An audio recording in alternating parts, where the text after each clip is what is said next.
সৰু বিহতি প্ৰতিযোগিতাত শ্ৰেষ্ঠ স্থান ডিগবৈ গাৰ্গে কটকী AN টেলিভিছন প্ৰাইভেট লিমিটেডৰ জনপ্ৰিয় চেনেল ৰেঙনি টিভিৰ উদ্যোগত আয়োজিত প্ৰথম বাৰ্ষিক সৰু বিহতি প্ৰতিযোগিতাৰ ঘোষিত ফলাফলত ডিগবৈ গাৰ্গে কটকীয়ে শ্ৰেষ্ঠ স্থান অধিকাৰ কৰি ডিগবৈৰ গৌৰৱ কঢ়িয়াই আনিছে। ডিগবৈ ৩ নং বৰবিল ৰামনগৰ নিৰ্বাসী জয়ন্ত কটকী আৰু টুনুমণি কটকীৰ কন্যা তথা বিবেকানন্দ একাডেমী ডিগবৈৰ ৭ম শ্ৰেণীৰ ছাত্ৰী গাৰ্গীৰ সাফল্যত ৰামনগৰ আৰোহণ মাইনা পাৰিজাত ভাৰতীয় তেল নিগম অসম তেল সংমণ্ডল বহাগী উৎসৱ পালন সমিতিকে আদি কৰি ডিগবৈৰ বিভিন্ন অনুষ্ঠান সংগঠনে অভিনন্দন জ্ঞাপন কৰিছে। আনহাতে আপকুৰ তিনিচুকীয়া জিলা সমিতিৰ সভাপতি পল্লৱ শৰ্মা আৰু ডিগবৈ সাংবাদিক সন্থাৰ সভাপতি বিনন্দ কুমাৰ কোঁৱৰসহ নিতুমণি শইকীয়া প্ৰদীপ দেৱনাথেৰে গঠিত এটি দল গাৰ্গীৰ বাসগৃহত উপস্থিত হৈ এখনি ফুলাম গামোচা আৰু এখনি অভিধানেৰে অভিনন্দন জ্ঞাপন কৰে। গাৰ্গীয়ে নিজৰ সাফল্যত আনন্দ প্ৰকাশ কৰাৰ লগতে প্ৰতিযোগিতাৰ পূৰ্বে আয়োজিত কৰ্মশালাৰ প্ৰশিক্ষক মাধুৰীমা চৌধুৰী ডক্টৰ দীপেন দাস নৰহৰি চুতীয়া আৰু ৰেঙনি টিভিৰ কৰ্তৃপক্ষলৈ সুন্দৰ আয়োজনৰ বাবে ধন্যবাদ জ্ঞাপন কৰিছে।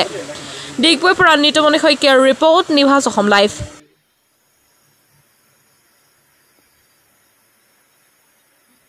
সাউন্ডৰ তাৰ পৰা আনিছে নেকি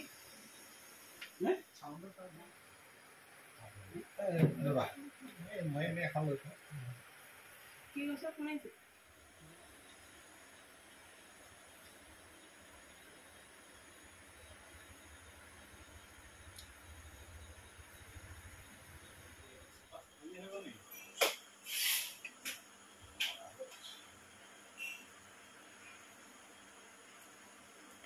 হেৰি জয়ন্ত এই বেছি পাছলৈ গ'লে দৰ্জাখন দি দিলেও হৈ যাব নহ'লে মানুহে আপোনাৰ পৰিচয়টো ওলাই পৰিব চিঠি নাখিবলৈ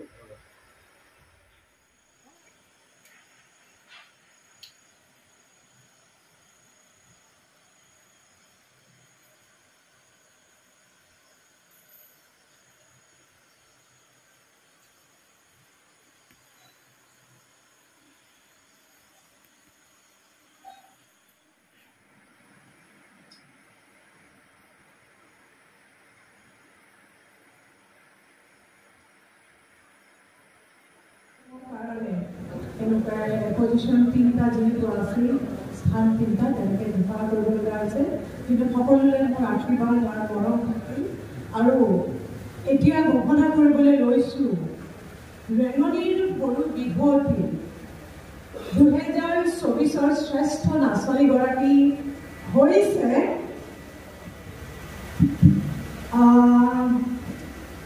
সুন্দৰ এটা ট্ৰফিৰ গৰাকী হ'ব আৰু সেইগৰাকী হৈছে আমাৰ তিনিচুকীয়াৰ পৰা অহা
আৰু লগতে আছিলে এখন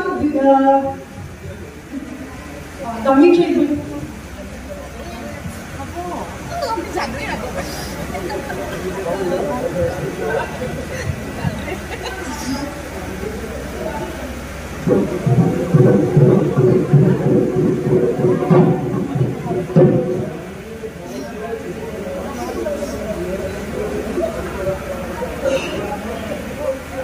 আৰু লগত আছে নগদ ধনৰ টুকুৰা